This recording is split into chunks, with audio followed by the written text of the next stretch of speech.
So welcome Shripad to the Ambedkarian Chronicle Podcast and Jai Bhim. Jai Bhim. Yeah. How are you, Shripad? I'm good. Good. How are you? I'm good, doing well. Shripad, in my introduction, I spoke about the redevelopment, Dharavi, and the ongoing controversy. I want you to, also tell our audience that what is Dharavi, through your journey. As a queer person, as a queer child, Mm-hmm. of course there was a lot of femphobia Mm-hmm. and a lot of these discrimination. I did not even have a language. Mm-hmm. But I often think about it and I say there was also laughter. Mm-hmm. There was also fun. Mm-hmm. There was also friendship. There was also kindness. And I often think about that deeply. Mm-hmm. But then this kind of a perception that, oh, it's the largest slum in the Asia. Mm-hmm. That's a wrong statement. It isn't the largest slum. Mm-hmm. Of course, it has a slum. Mm-hmm. There are some pockets that are slums. But the BMC Chawls, Mm-hmm. they are not slums. Mm-hmm. Kolivada is not a slum. Mm-hmm. I don't want to distance myself from, oh, we are not from the slums. Mm-hmm. This kind of a distant kind of antagonizes Mm-hmm. the slum settlements. Mm-hmm. What I want to, because we do this kind of a bafflement. Oh, he's from Dharavi, but he can speak English. Mm-hmm. He can, oh, he's educated. Yeah. You don't look like you come Yes. from. It's kind of strange to hear such Yeah. comments, Yeah. because either from Charles or from the slums, we are very well educated, we are well salaried, we are also very glamorous. Mm-hmm. We are very glamorous. You see us in the weddings. Yeah. You see us in the functions. Yeah. Of course, there's a very distinct way of saying, okay, this is. Mm-hmm. I can tell by the fashion sense. Mm-hmm. I can tell by the powder, by the hair, by the. Okay, this Mm. is a particular. Mm-hmm. No, you cannot shy away from it. Like, even when you go into the trains, you can tell the locations. Mm-hmm. You can tell where the class location is. You can tell where the Yes, caste location yes. is. Me and my family, when we would go to the local train, in the first class, Mm-hmm. and it was the passengers were outside the station, not even like inside. Mm-hmm. They would come inside the compartment and inquire, Mhm. ये first class hai. And Okay. like, हमको मालूम है. Ah. And it was fun. It was fun when people confused Yeah. us. So, the second, in our society, right. I guess it's not simply the recognition that we want for ourselves, but it's also there is already recognition that has been assigned to us. Yes. Oh, you are from this. Oh, you are from this caste. Right. Shripad, because as I also told you that I am also from Slum, Nagpur. Right. So I completely agree with you, like on that line, that how people would try to shame you from the caste you belong, or for the place you're coming from. But what difference that I find in Mumbai and in Nagpur. Mm-hmm. So if you not just in Nagpur, but if you even go to Delhi and other places, Right. the city has a geography. Mm-hmm. City is a place or design in a way where the surplus population goes into periphery. Now, why I'm using the surplus population, because this population to whom they would, who works in the informal economy would not get a proper wages and things. Right. So city, it's not that the people want to get treated as a surplus in the city, Right. but in a way, the very design of a city, Mm. the design of a city, I believe, is as such where you automatically Mm. you go and get placed there. Mm. So in most of cities like in Nagpur, like I come from a slum which is in a periphery. Mm. Now, because of roads and all of that, it gets connected to the larger city. Right. But earlier, I know, like there was, it was completely in the isolation. Mm. You have a house, and within your house you have a place. There's a washroom and there is this and there is this. The city has also been designed like that. Mm.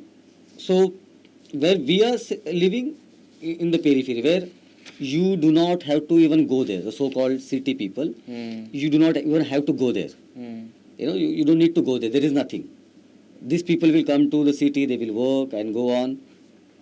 But in Mumbai, I see, there is no periphery in that way. There's just, and Dharavi for that matter is there in the, kind of, as I said, the heart of the Mumbai. You have a Dharavi, and around it you also have the so-called, the good colonies and buildings and other things. So somehow I feel like, it becomes more complex, more interesting that how a place like Dharavi, where majority of people, I would say that are from lower caste, right? Majority, if not all, so majority, yeah. And but as I said, is there in the city, right? Not in the periphery. So how does that caste, class things operate in Dharavi? Like how does it functions? Like I mean, how do you see? As I see, I am from Nagpur. I see. Okay, we know that where is our place? Our place is out of the city. But in Mumbai, for instance, in Dharavi, it's not in periphery. It's there in the center of the city. So how does interaction happens? Like for instance, there's a frequent interaction between the Dharavikars, slum dwellers, or like a working class there, Dalits and other marginalized community with so-called upper caste and so-called building wala people, colony wala people. So how does that interaction happen? I really think the periphery Yeah. is more of a psychological one than the physical and the geographical one. Yeah. And if I had to, if we were to be left, okay, just you belong there, I am so happy that we belong there, because I am also seeing from within the life world that we have created. Now I'm immediately thinking about my relatives, my grandmothers, my childhood, and all of that just preserved there. I do not agree with you that there is this possibility of intermixing of socialities. It doesn't happen much. It doesn't happen. It doesn't happen much. But what is remarkable is that these, even though there are these boundaries, it's good. Like these communities in their area, in their lane, and there are intermixing happen, and there's a lot of tolerance, if you could use that word. Okay. I think it's not a good word to use, but it's okay. Yeah. There is no violence. Okay. It doesn't provoke that violence. But especially in the terms of, say, caste, I really think every time we talk about caste, Rahul, there's always push and pull, there's always aporias, there's always contradictions. Yeah. And I think Dharavi is living that contradiction, but we are doing that negotiation, and it's happening. It happens on a personal scale, it happens at a community scale, especially with the temples. There are, of course, regulations. As with say, the churches. This is an upper caste Tamil church, this is a lower caste Tamil church. So these conflicts, sometimes happen where the bride and the groom, one will, so they have this thing, okay, you have to come to my church, and they were like, no, you have to come to my church.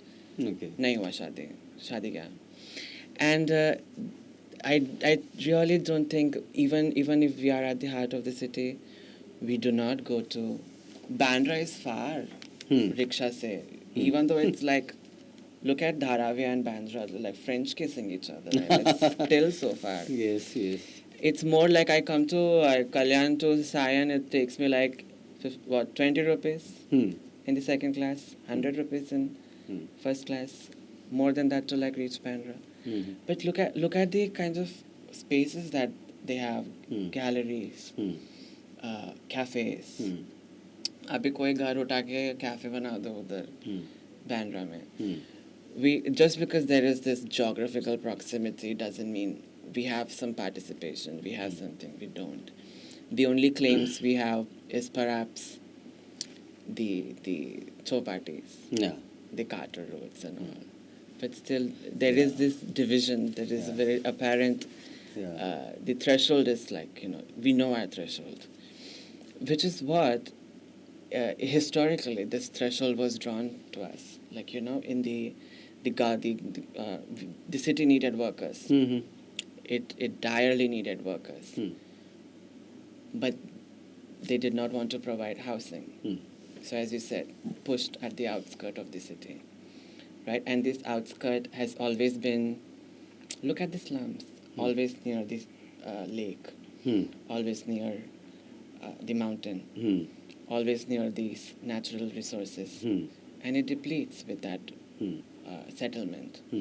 So when we were marginalized, when we were said, okay, you know what, slums, Charles, go there, and we did.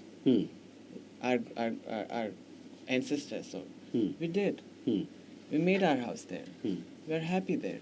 We built from on the ground. It's like one room. We made a whole house over there. We made a whole home over there. What is home? We know हमको मालूम घर कैसे बनता है. But the fact that even when we have made this, it took generations to make this house, to make this home. And then you come and say, you know what, let's redevelop this. So when you say basti hai, ye building wale, building में क्या है? Building SRA है.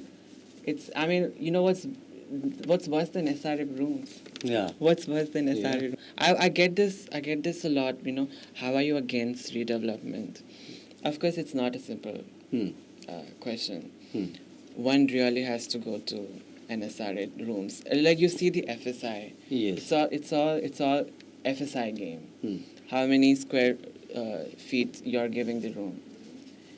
Now, अभी एक घर में, एक कोली में, तुम ऐसे 6 बच्चे हैं तुम्हारे.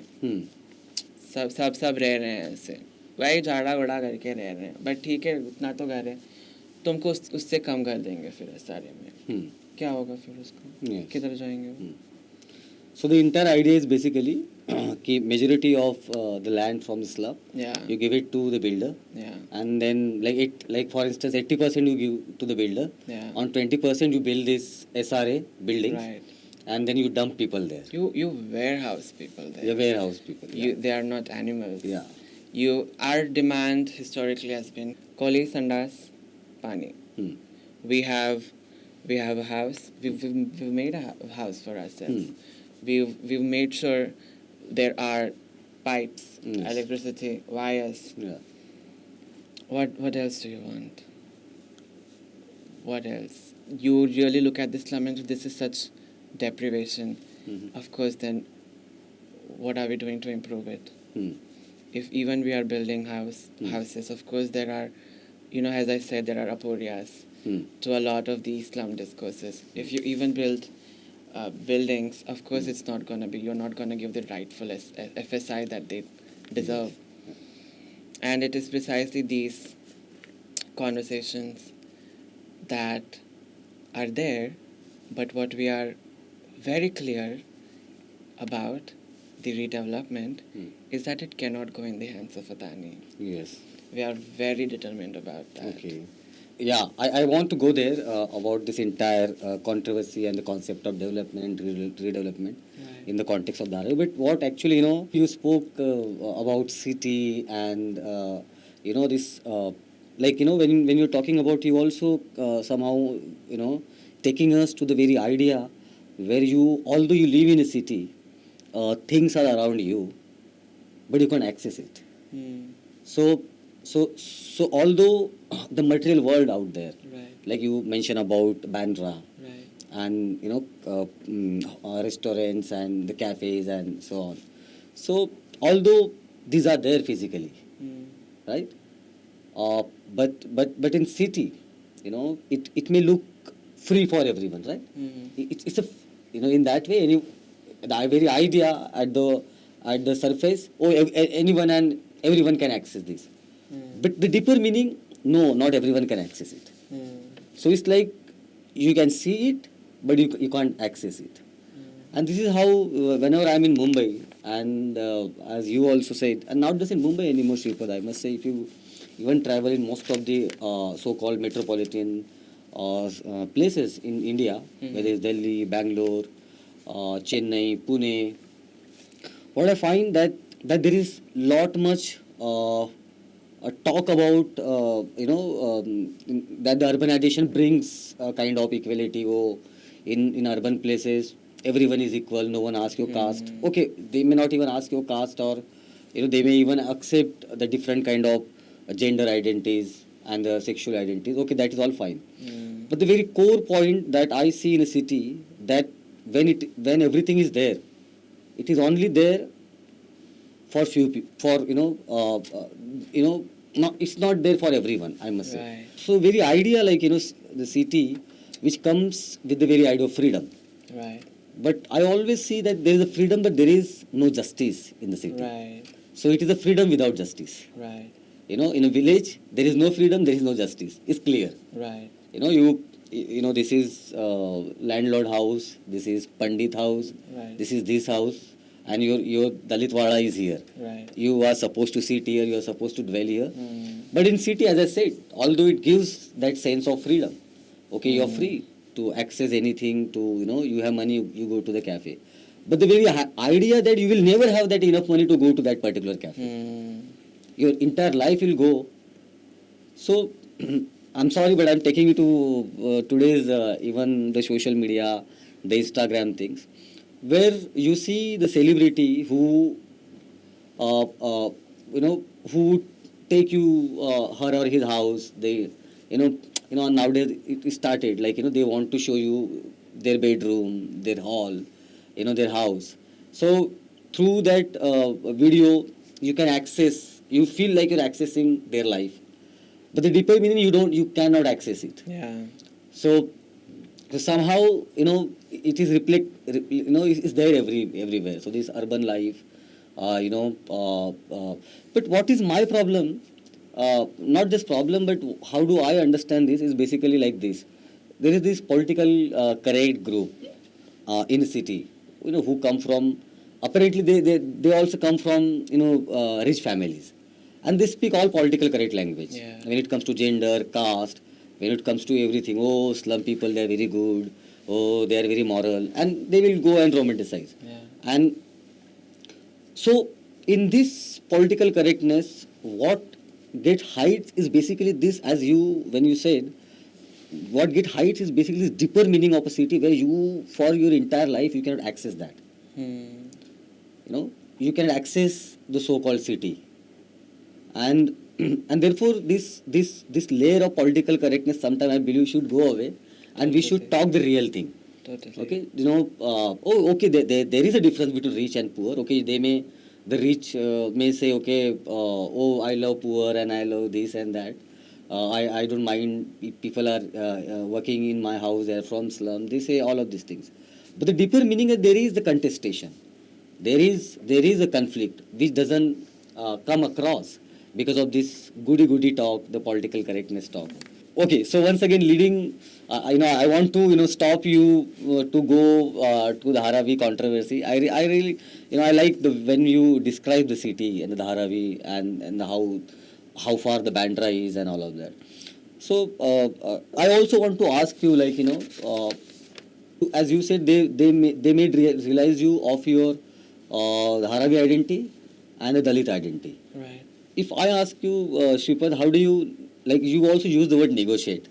How do you negotiate your life, your identity in this city, and especially when you are coming from Dharavi? How do you negotiate that in your everyday life?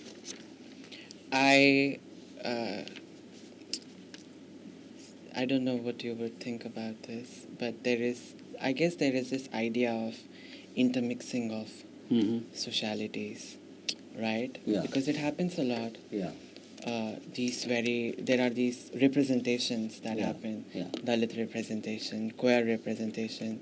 We give you this very tokenistic opportunity in our institution to come and speak. Yeah. We will, we'll showcase your work, we'll exhibit your work in these galleries and in these spaces that are apparently not accessible.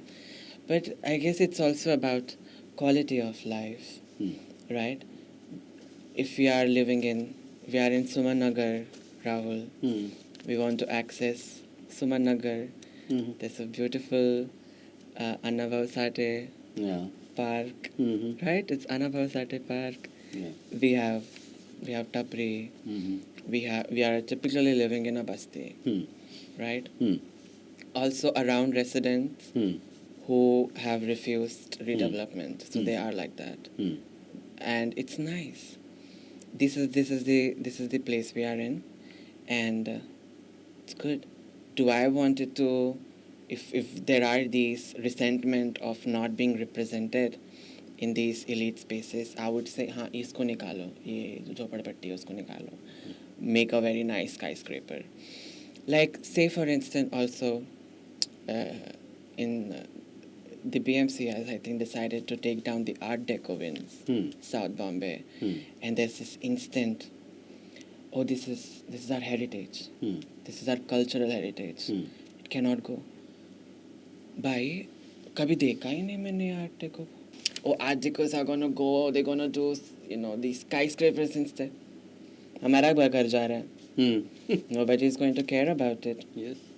And precisely because these are the the common local train travelers, they will go, they will slog.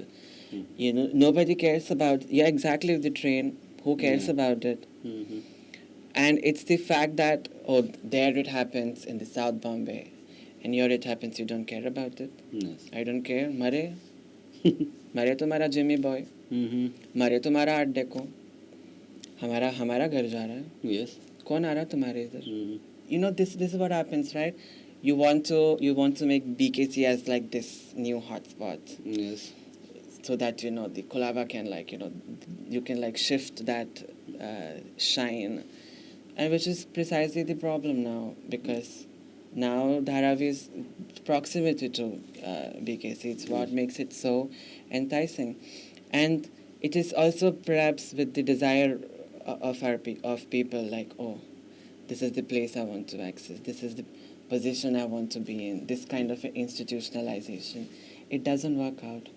I will throw my friend Kenny under the bus by taking his name, but honestly, go to Koliwada and say, Kenny, you have like 100 people over there, everyone Okay. is Kenny. And my friend Kenny, we went to BKC, that Geo World mall side. Mhm. As you said, like, oh, you're in the city, everything is accessible. No, it isn't. I've never seen, I think this was some 5 years ago, I'd never seen that part, and it's so close.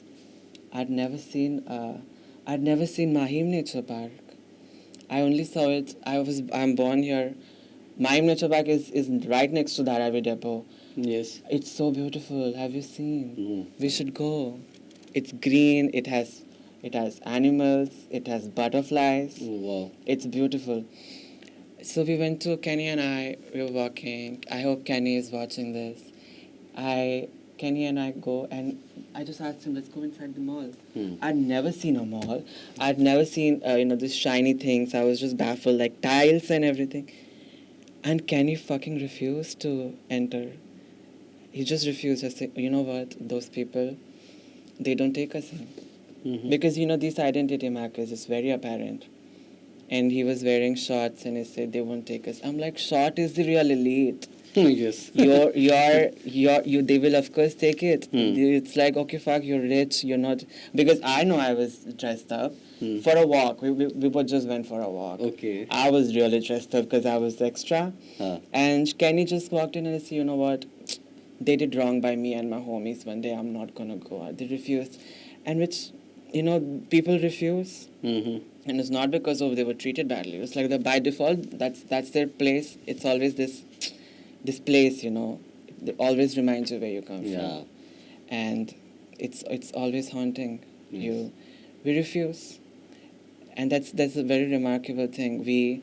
People, even though we're from slums, Charles, Kolivada, whatever you say, we hold immense capacity to critique capitalism, immense capacity to critique caste, Yes. to the hierarchies of caste and gender. Yes. I have learned the most scathing critique of feminism from Chembur Joginis. Mm-hmm. Cis straight women do not have that kind of an imagination Mm-hmm. to critique gender itself, forget caste. We hold that capacity, and it's not only reserved to universities. Yes. It's not only reserved to these Ivy Leagues.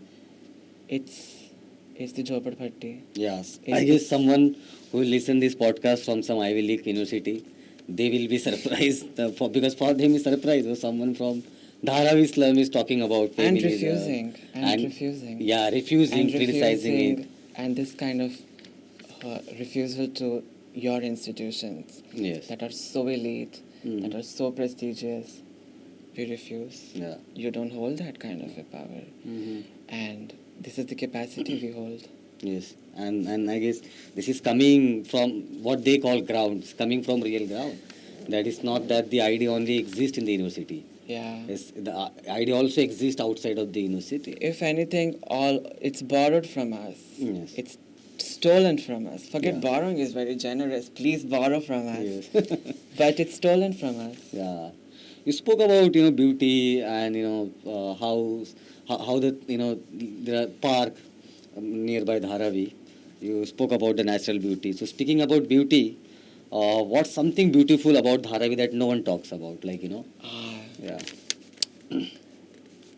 Like I know in my basti, I know what is beautiful about it.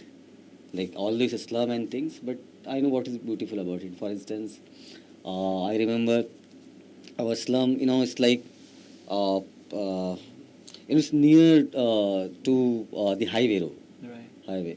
So near that highway, there was I don't know there was a public नल Right. एक public नल था Right. Highway के एकदम पास में और वो यानी उसको हम लोग फवारा बोलते थे तो इस मस्ट भी जो पाइपलाइन होती है पब्लिक पाइपलाइन नल की वो वहाँ से गुजरती है वहाँ से पानी लीक होता है और वो नीचे गिरता है तो हम लोग नीचे जाके वहाँ पे नहाते थे तो so that was the beautiful thing I remember about my slum I would not get that thing nowhere कि वहाँ पे जाके इसे समर है और वो पानी गिर रहा है और उसमें नहा रहे बिकॉज वो नल की पाइपलाइन है जो वहाँ से जा रही है और वहाँ से वो लीक होती थी Right. और उसके नीचे हम लोग जाते so I yes I don't want to essentialize it but yes that was I a know. beautiful part about Yes. my slum.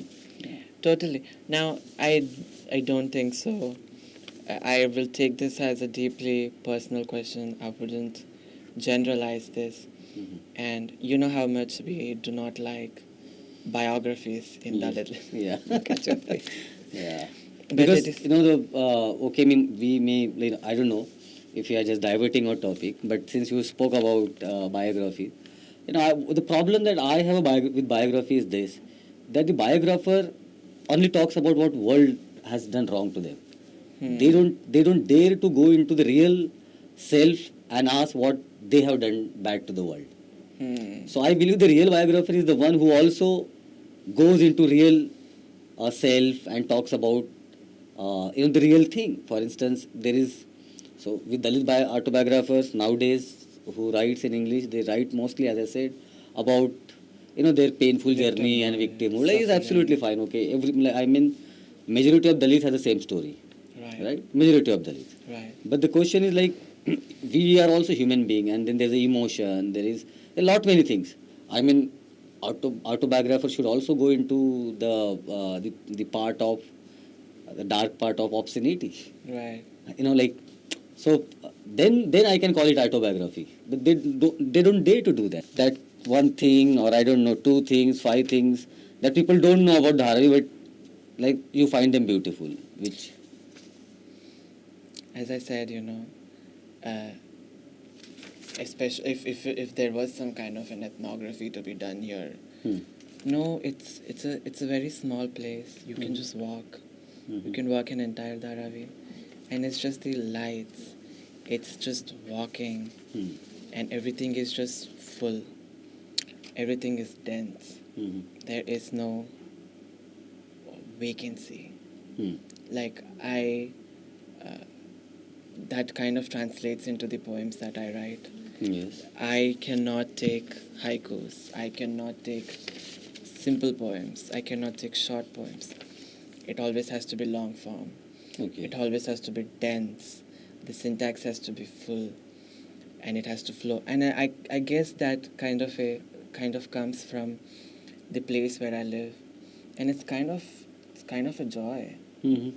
to translate your place into writing style. Yes. It's and I think that's, in a way, I say this is deeply personal to me, Yeah. and that's one way like I really find beauty in is through kind of translating this built environment Mm-hmm. into a style, and I have to be very attuned to memory. Mm-hmm. Like Annie Arnock says this. I were always thinking like, okay, musician has their instruments. A dancer might have like his forms. What does a writer have that a writer has to constantly furnish, Mm-hmm. hone the skills? What is a writer holding on to? And Annie Arnock says this, that you have to hold on to memory. That's my instrument. So for me as a writer, when I'm at desk, and if I have to write about, I'm not sitting there. I'm like, I belong to Dharavi. It's like the largest slum In the world. Asia. I'm not doing that. Yeah. I'm thinking about my memory. I'm thinking about my childhood. Mm-hmm. So I'm thinking about, say, the bear Mm-hmm. who would come. Mm-hmm. And every time I'm talking about bear in Bombay Charles, Mm-hmm. anyone, say someone from Vikroli or some other place who's lived in Chaul, they instantly know what I'm talking about. Okay.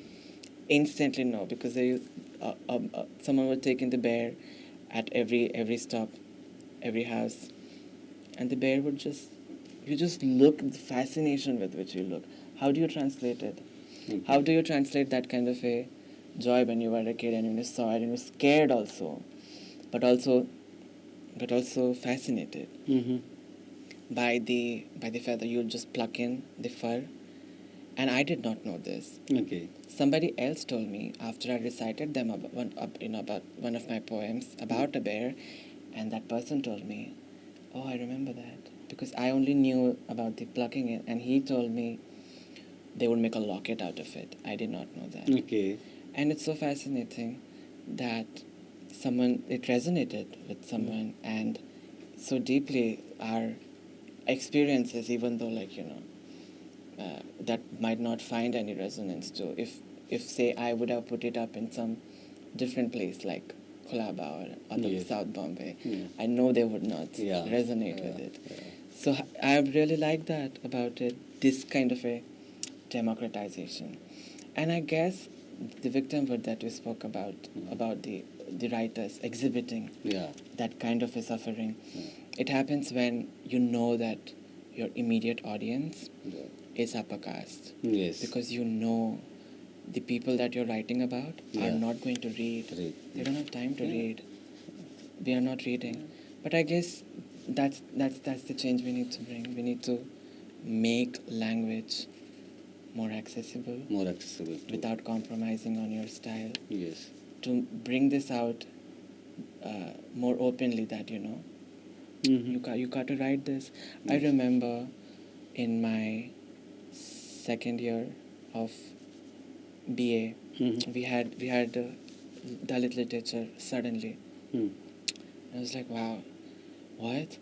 We have Baburao Bagul, we have Namdev Dasal, Mm-hmm. we have Arjun Dangle's very famous Yes. essays. And then suddenly I'm like, wow. And it's also in these university spaces, they are so contested that it's just that one syllable. Mm. It's just the syllable. It just changed the way like, look at the context of it. Mm. I am in a philosophy. We are taught these orthodoxy systems as the legitimate Indian philosophy. Mm. We are taught all these Hindu scriptures, Yes. Hindu Vedic history as the most legitimate, not even Buddhist, not even heterodox, not even Charvaka, but this. And in that we have this English syllable, we are teaching Dalit literature. So I was in a canteen, I told this to my friend, oh, I want to do something in Dalit literature because I had found so much resonance in it, Yes. the stories. Mm-hmm. She laughed for good 5 minutes. Mm-hmm. 5 minutes. And I was like, what was so funny about it? And I didn't understand the depth of it, of her response. I was fascinated. It was just a fascination. And even that kind of a sensibility, Yes. that aesthetic taste, it's so different the way Dalits have it. And it's so different from the upper caste people. Yes. And it just brings down to that. Yes. How do we respond? How are we responding to the world? Yes. I really think also we respond to it very beautifully if we just remove the upper caste from our conscience. Yeah, I guess. And build our own communities in that sense. Like, it's difficult. It's a work. But I hope we do that. Yeah. Which is why I Yes. said I'm a big hater of intermixing. Okay, of, and of that's intercaste. Yeah. Because the place where I come from, I'm good. Mm-hmm. I'm good in this gully. I'm good in this. We came from nowhere and we built like Ambedkar statues. Yes. We built schools. Yes. Even though we built temples, we built everything on our own. Yes. Why do we have to go somewhere else? Yes. Have this kind of suddenly. Yes. It's very neoliberal. I know. These Yeah. these intersections, even in the intercaste. I don't have any faith in intercaste. Okay. Why like that has the only way to annihilate caste. We've grown. We've I actually agree with you. Like, I don't think, I don't agree with people putting a lot of, deliberate efforts for having the intercaste marriage or intercaste love. No, I don't. Okay, I consider love as love, and it shouldn't be that burden that one should go beyond the caste and so on. I don't. I agree with you. I don't even consider intercaste thing as the mode of annihilation of caste. No, Right. I guess as you said, the life is marked, very clearly that you are from this caste. Like now we see the data, ST, SC, OBC, nomadic Right. tribes, their majority is in the poverty, right?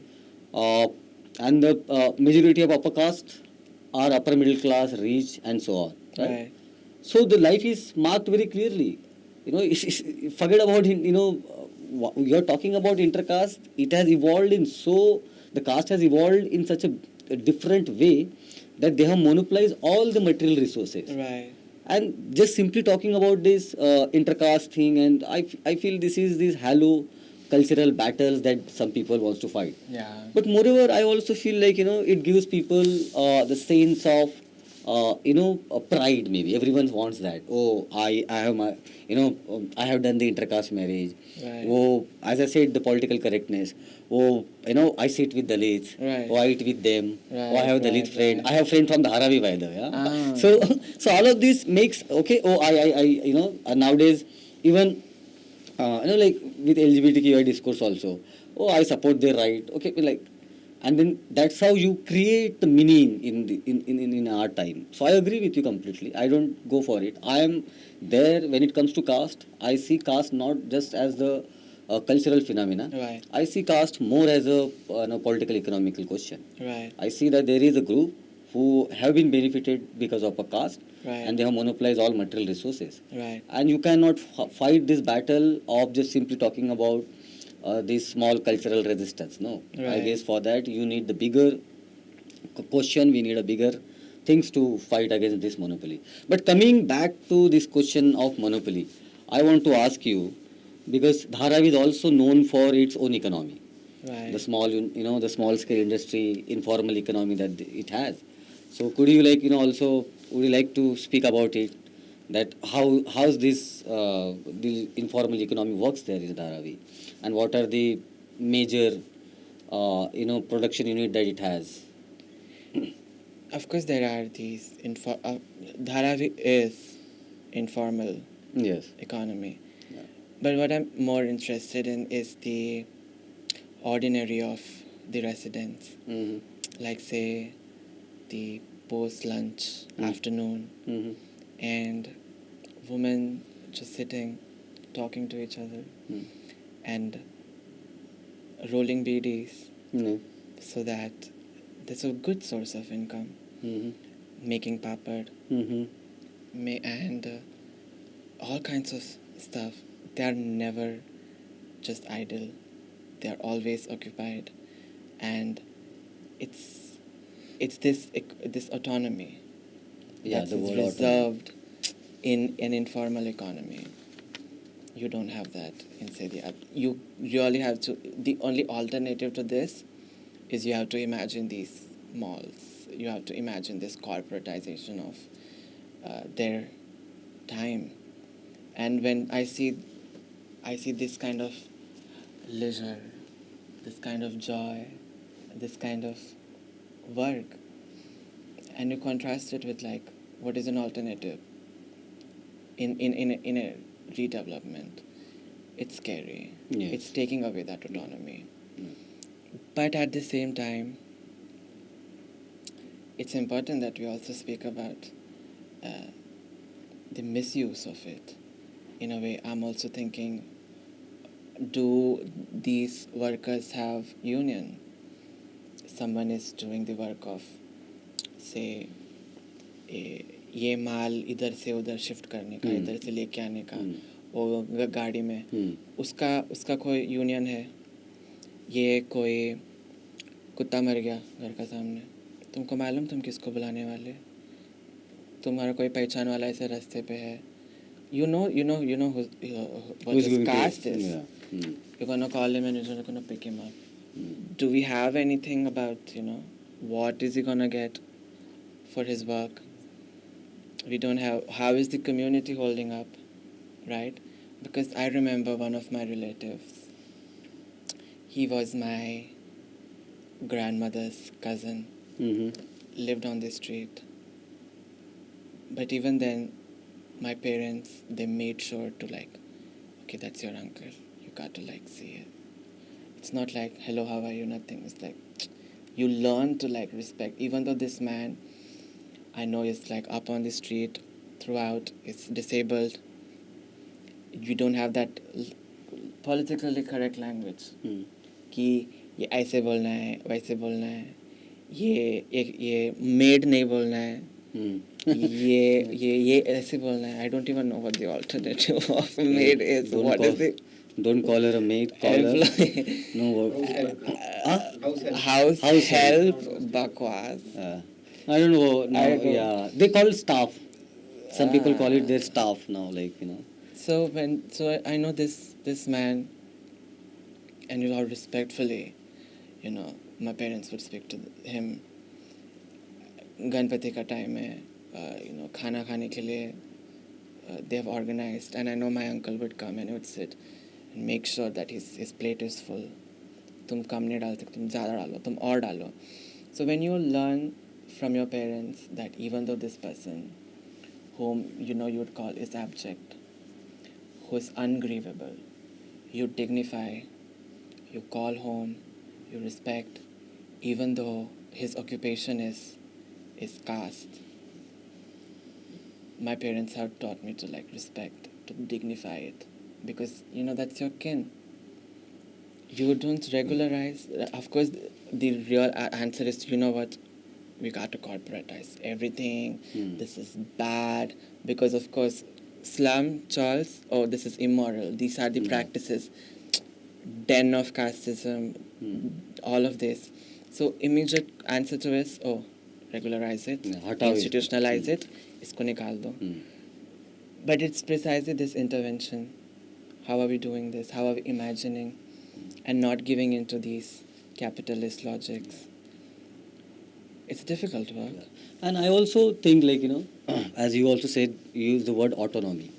That is something, although we know in today's time, the way our economy has grown, for instance, more than grown, I must say, it is now all about monopoly, right? And we'll come to that part, Adani wala part. But before that, as you also mentioned, Earlier, I would also believe that our people should migrate to city and then they will find some work, which was absolutely fine. I guess till 90s. They would come to cities, they would find their some source of income because of their caste occupation, like and that's how in Dharavi also there are artists, Right. artisans, Right. who came all the way from different villages, from Right. Konkan and from from south and even north for that matter. So they got that space and see and they actually survived there with their autonomy. Now I guess what is more difficult, that there is no factory now anymore. We are not economy where we have a factory. We do not produce much. What we do, we basically now is all about this service, service sector. We have a service economy. So in this time, I believe that for a working class, and working class, when we say working class, mostly low, so-called lower caste. Right. So uh, I believe now why it becomes very interesting also. For instance, Dharavi, as you said, like now the labor cannot even perform a labor. I mean, the labor has become all about now, you know, let's say, not having the control, on my own labor. Something like, I work for 12 hours for some Setji Bhadji. They will exploit you.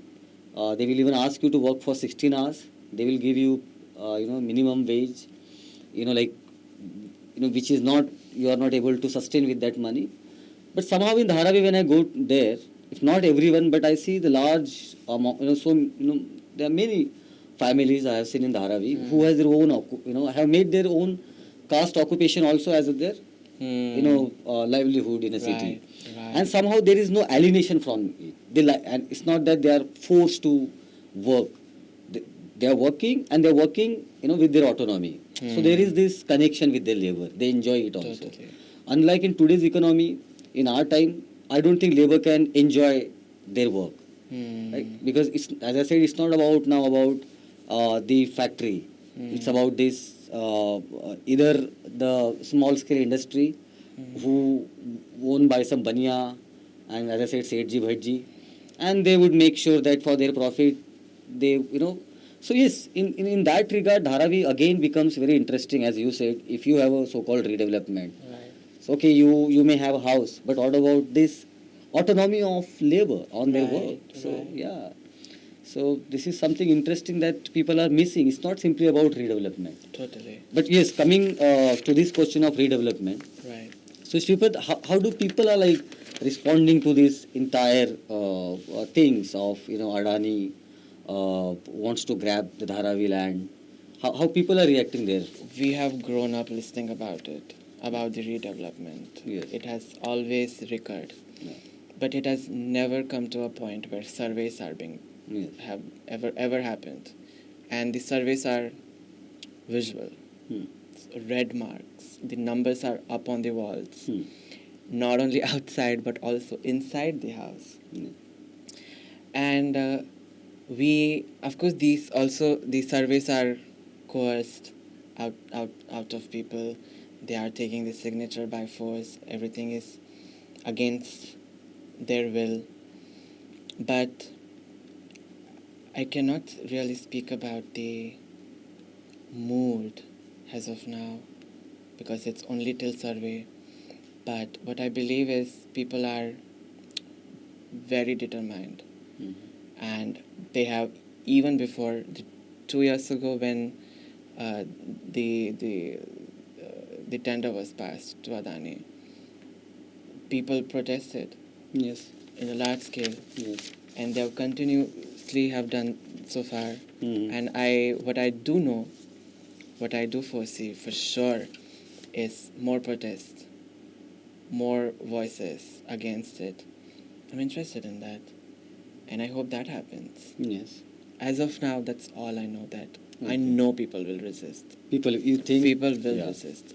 There is no way that people will not resist. It's not the whole allure of, oh, redevelopment, we want it. No, even in the most deprivation, they are still very determined. They have such clarity over what Adani is going to do, what they have, what he is offering, what this redevelopment offers them. it's just going back in time. Yes. It is going back in time. They know this. Yes. That I can be very sure of. Yeah. I guess, yeah, and that, I guess that should come out. Like, I mean, because to counter this, the people who are speaking from Dharavi against this very concept of redevelopment. So I guess this Adani group and people, they also started giving ads where, the person is coming and he's speaking good thing about redevelopment, how things will change forever and things.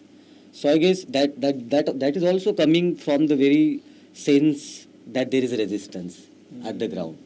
So to pacify that, they are also advertising. Means Right. the Adani group and their supporter, they're also advertising that, oh, there is no resistance, people are liking it and things so on.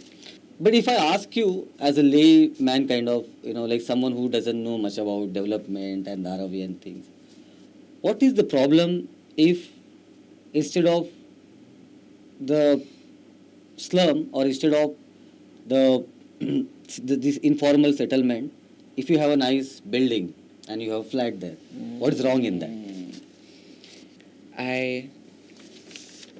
I think it's about imagination. If you say, oh, the building is good, of course it is good, but it's also this aspiration, this desire is articulated and given by someone else. If you have to say, oh, this is an apartment, 1 BHK, 2 BHK. Why cannot someone in the slum imagine, okay, about 4 BHK? If not that, give us a big threshold. This was one of the response.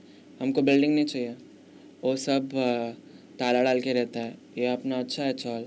It's good. And it's baffling that the outsiders, they impose so much of their life, so much of their living condition upon us. And I think it's because they think it's so impoverished. Mm-hmm. It's impoverished due to various things, various other things, and not because we are not living like you are. And I think it's also very, people think too highly about themselves, about their own lifestyle, Yes. that they think, oh, we should aspire that. We don't. We don't want to, aspiration. We don't. Mm.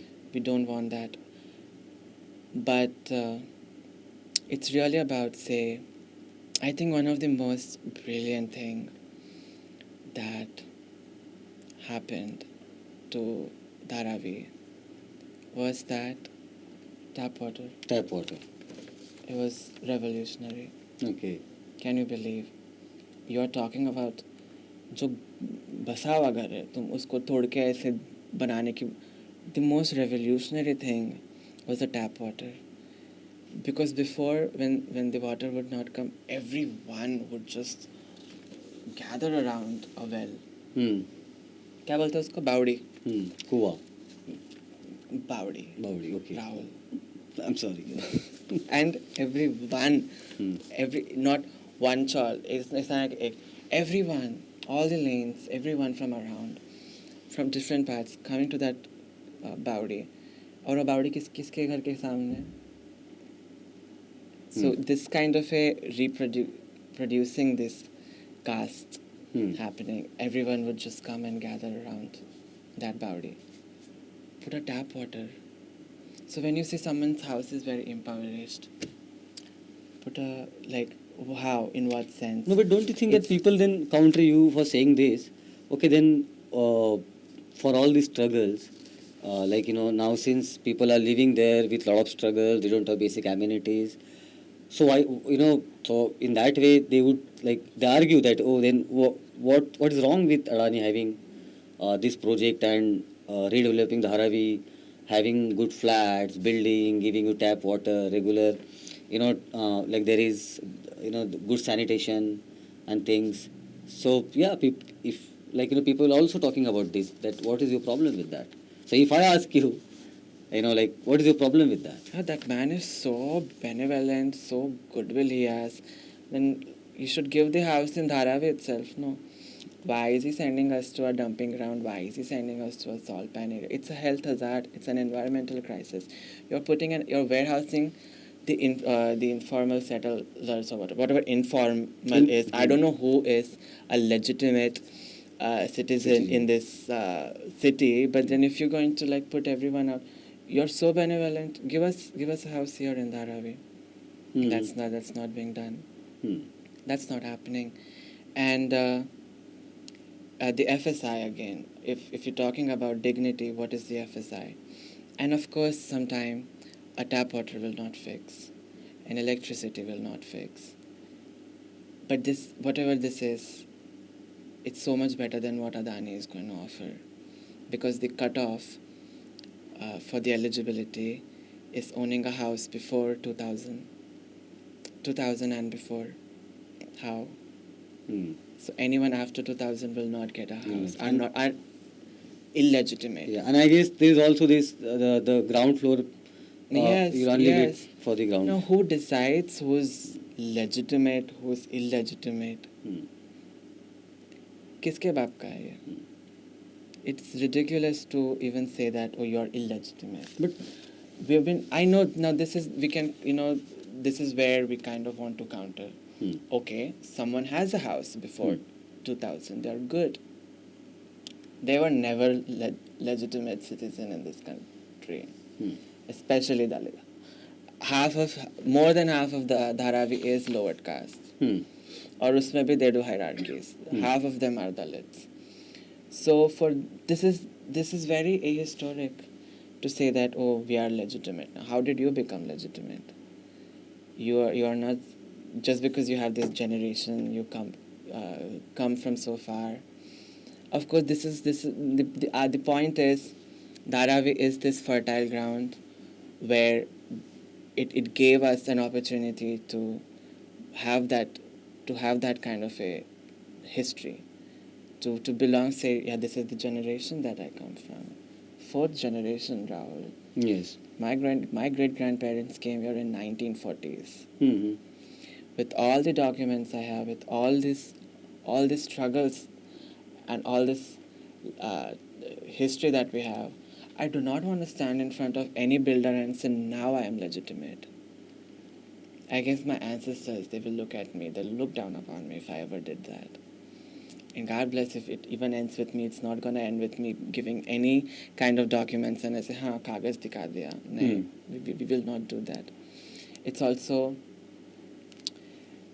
an ethical question. It's also as basic as, you know what, this is what's going to have myself possess some kind of a sense of self and not just sell out. And for real, we don't, I know this, which is why in the beginning I said it's a fallacy that Dharavi is the largest.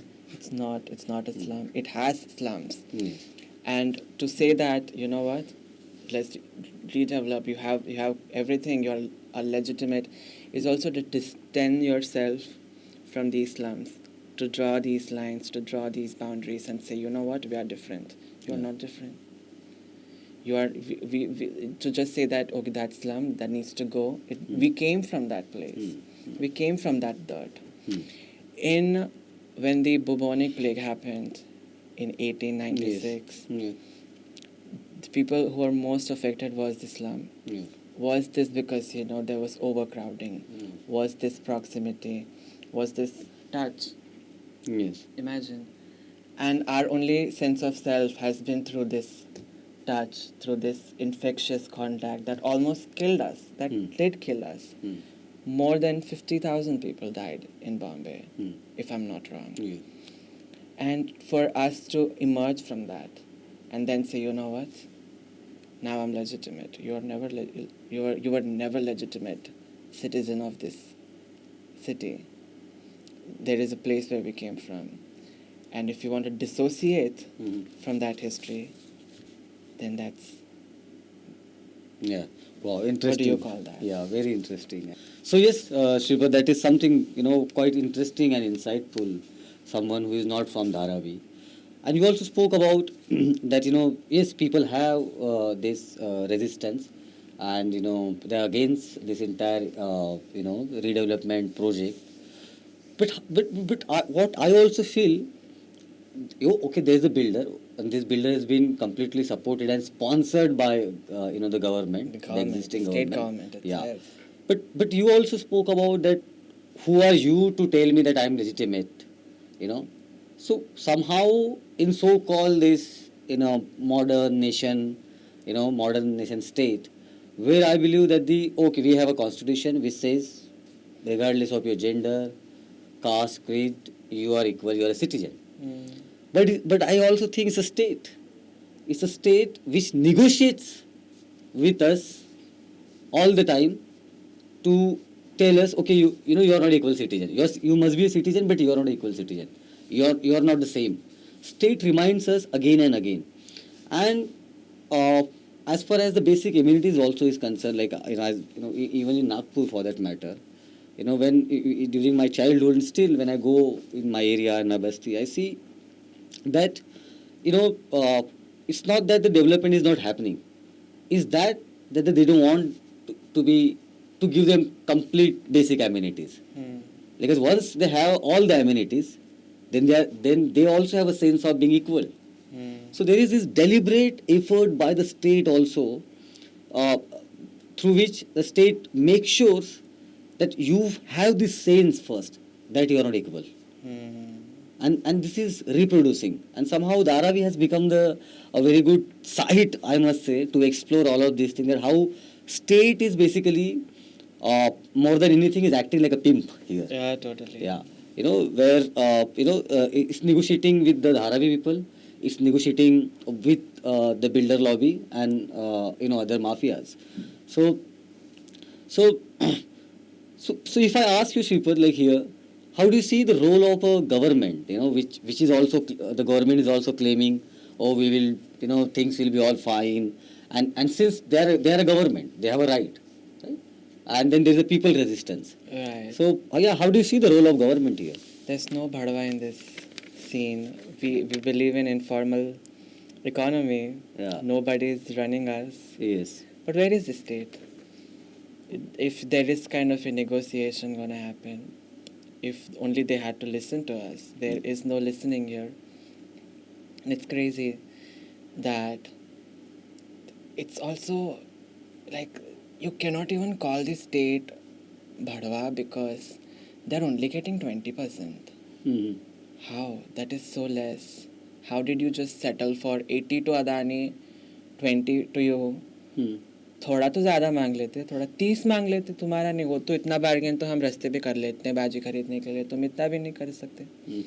You just entirely made it a state. It's crazy that they are not even capable to get 40%. I know, 40 ले ले भैया, 50 नहीं है तो like 40 ले लो, 30 ले लो. But the very question that of development or redevelopment, I believe that the state deliberately do not give the amenities, so that there is the strong sense among people, among lower caste, Dalit, working class people, that you are not equal citizen. Right. You are a citizen. Constitution says, okay, you are a citizen, but we will give you this sense, and it will be reproduced again and again for your generation and generation, that although you are a citizen, but you are not equal citizen.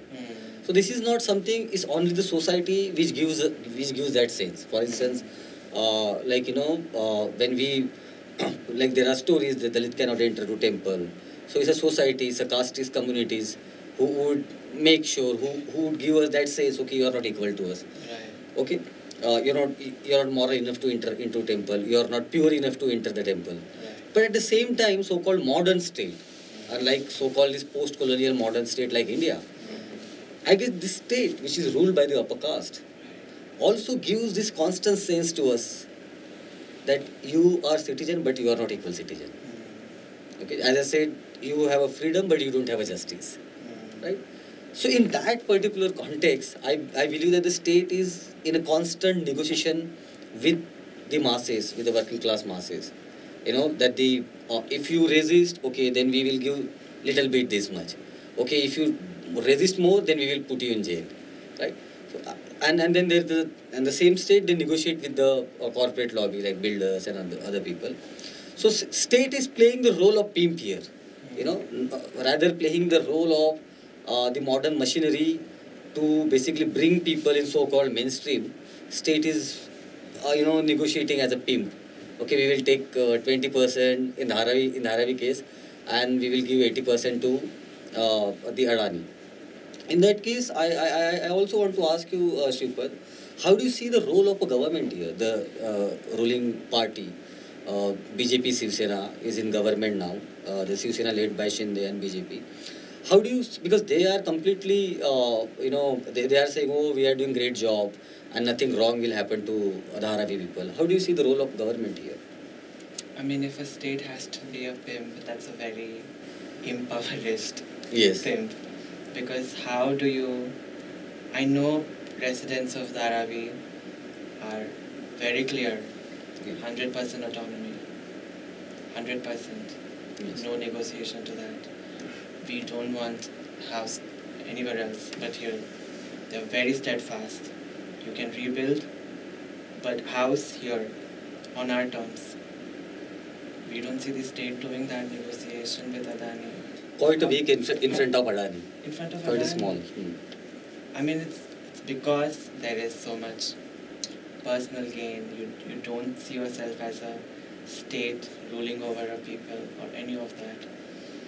It's the fact that there, as you said in the beginning, like the state comes and negotiates with the, or there's vice versa. None of that. This is not a state. This is something else. Yeah. Or maybe precisely this is what the state is. This is what state does. This is what the state, and specifically in so-called post-colonial modern democracies. Yeah. This is how the state is, with this desi capitalism, I must say. Right. Why I'm using the word desi capitalism, because here you have the traditional Baniya, other upper caste, who holds the capital, who has been given a lot of favor by the governments, different government. So yes, in that way you are actually right. It is difficult even to, in classical language, in classical sense, it is difficult to even call it a modern state. Right. At the same time, this is our state. Exactly. Right? So yes. But if I ask you, being Dharavikar and coming from Dharavi, what is,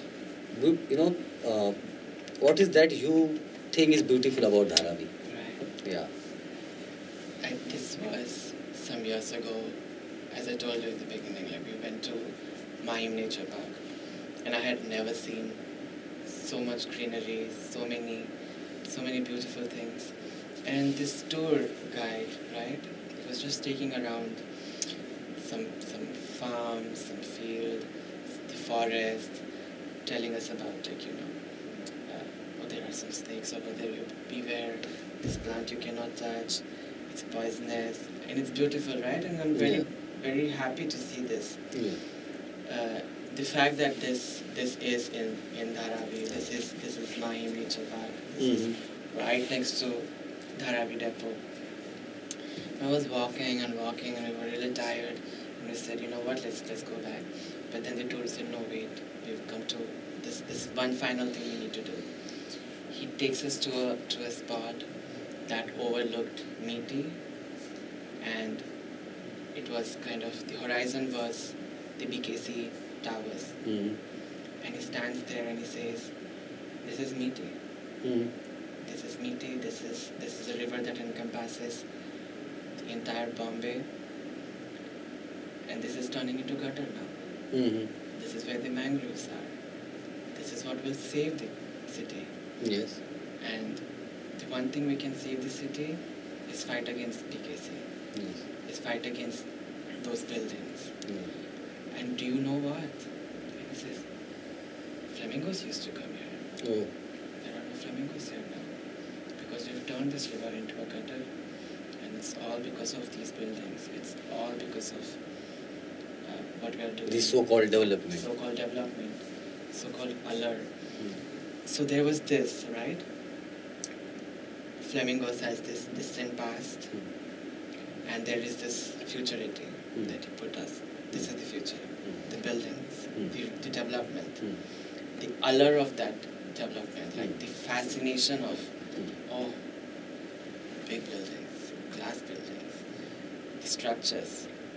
And then there is this, our distant past, of flamingos. And Meeti has the lost habitat of that flamingo. that now in the present time, when we see this river, you don't only see it as a gutter, but you also see this as a lost habitat of flamingos.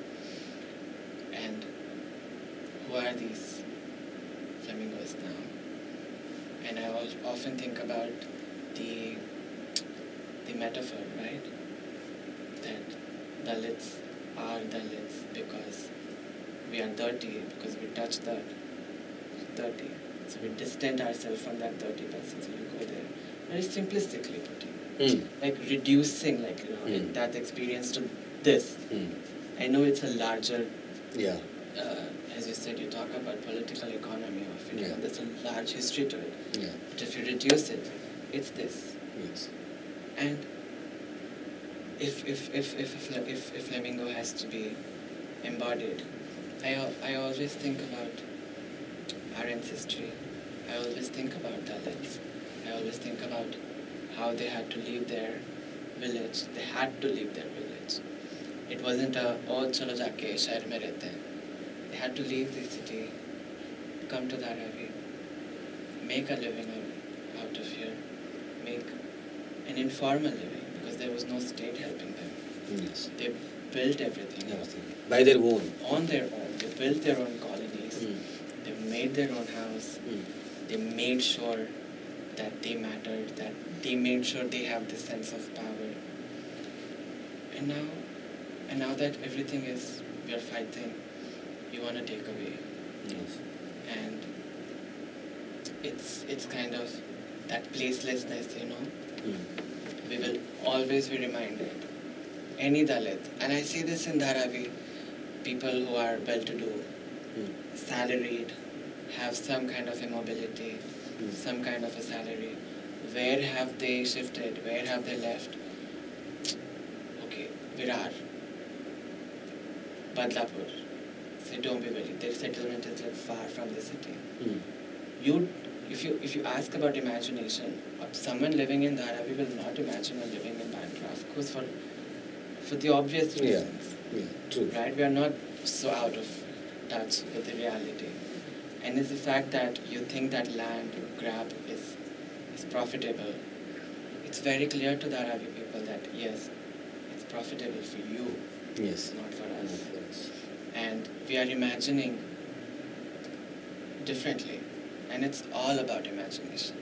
And if you see slum as a dirt, we see slum as that start of imagination, where we are imagining something for us. And if anything, if the state really cared, if the people, forget the state, if people really cared, the outsiders or anyone, they would invest in how to accelerate this work of imagination. Yes.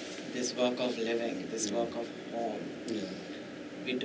And the only answer is, redevelopment. This is not the answer. It's said and done. People aren't catching up. SRAs aren't working. Yeah. These redevelopment projects aren't working. And it's not only Dharavi. It's never about only Dharavi. It's also about other places, other slums. Yes. In Bombay, we don't have fundings. We don't have SC/ST scholarships. Yes. We don't have government jobs for them. We don't have policies that will help these children to grow up to be self-sufficient. Yes. The state is cutting all costs so that, the lowest amongst us, which is Dalits, which is Adivasis, which is Muslims, to gain something, to become something. Yes. What do we do then? And I really think when that guide was evoking this figure of flamingos, and it's not only just exoticizing, but it's also something very delicate. And if that delicacies, if the fate of it is its extinction, that part of our life is already written. Our work, our collective work is to go against it, is to resist. And we might seem very feeble. We are at least trying. Yeah, and I guess something very important you also brought here, when we talk about Dharavi or Dalits in Dharavi, or elsewhere also, when we talk about Dalits, there is no sense of a loss, in a sense that because Dalit never had a land. They never had this access of so-called natural beauty. We were But always dispossessed. yeah, but in Dharavi, as you like for instance, although it's a so-called for people it's a slum, but there you are saying that you have a sense of loss that Meethi Nadi is turning into a gutter. You know, so with Dalits, this sense of loss is rare, particularly in the context of nature and natural beauty. Right. Yeah, but speaking about this, some I have read some of your poems on Dharavi and they are very beautiful, well written. And I know that you are also into literature. You read a lot, and then you are also writing. So if like in the last, I would definitely would want to request you to recite one poem for us on Dharavi. But yes, before that, I also want to ask you like how do you see this the literature, someone from Dharavi again, you know, looking at the literature, like, and in specifically in the context of present ongoing resistance is going on in Dharavi. How do you see the role of literature in it? Especially in Bombay, we have a rich Dalit tradition, Dalit literary tradition. Yes. And Slum has always been this reference point for Baburao Bagu, Annabhau Sate, Yes. Namdev Dasal. Yes. And it's where we derive our style, Yes. our form of writing. And it's expanded. Yeah. We look at Dasal's poem. It's not only limited to his immediate first-hand experience. Yes. It swells. Yeah. It borrows Yeah. from different traditions. It's interesting, right? And then for me to read Dr. Baba Saheb Ambedkar with Lauren Berlin. Oh my God. Okay.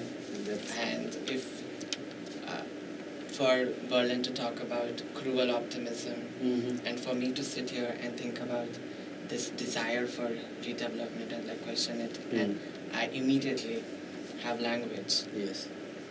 Thanks to Baba Saheb and Berlin. Yeah.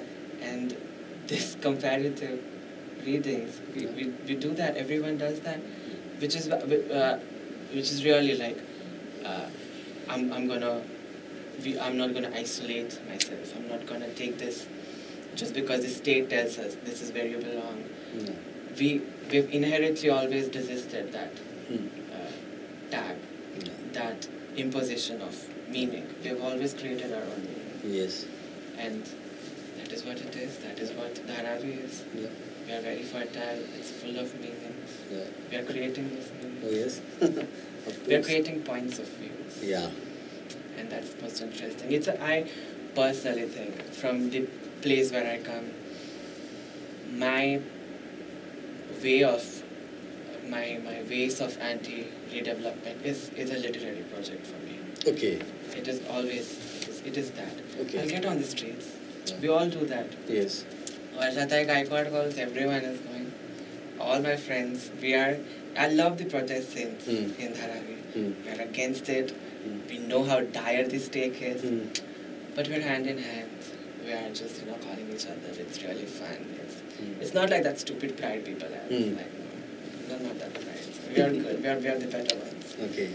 We know what we are fighting for. There is a joy in it. We know what we are fighting for. We are fighting for our community. And it is within the life world of it, which is borrowing from Lauren Berlin. Yeah. We are fighting this. Yeah, that's very interesting. I guess I would love to sometime see you in that protest, like, what's going on there. But yes, coming back to our request, can you please recite one poem that you have written on Dharavi? I wrote this long back, some 7 years ago. Yes. I wrote this on my birthday. It was really sad. Yes. This poem is titled Born and Raised in Bombay 17. Yes. At the mouth of the world, I ache for nothing but the feeling of being swallowed. In the slow, changing colors of the twilight, I saw God from the local train passing over the bridge. They were tailoring curtains, no third eye or big hands, just crow wings and burnt skin spread across the sky. I prayed to them for their seeping light in my veins and pericardium. They sang to the drum beats. Come, find me at Chatara, where pioneers meet their death, where you last confided in Begum's eyes, where all your brothers descend, where the hearts turn as soft as entrails under the knife. Through the city noise of honking and revving, from the narrow alleys of Dharavi chawls, a dirge of birds migrated with the sound of azan. Oh, how full of holes, and yet so heavy. Thank you. That was beautiful, Shripad. That was beautiful. So yes, Shripad, this was really great. Thank you for You know, having me. yeah. I mean, you actually unfolded a lot of I must say debates around the caste, the urbanity, the very concept of slum development, redevelopment, the corporate monopoly, and for doing this, I must say thank you to you from my heart. This was beautiful talking to you. I could only expect the readers to complicate this even more, Yes. but keep in mind, with the clarity with which we say, Adani cannot do this redevelopment. Oh yes. All power to you. Thank you, Shripa. Thank you so much. Thank you so much.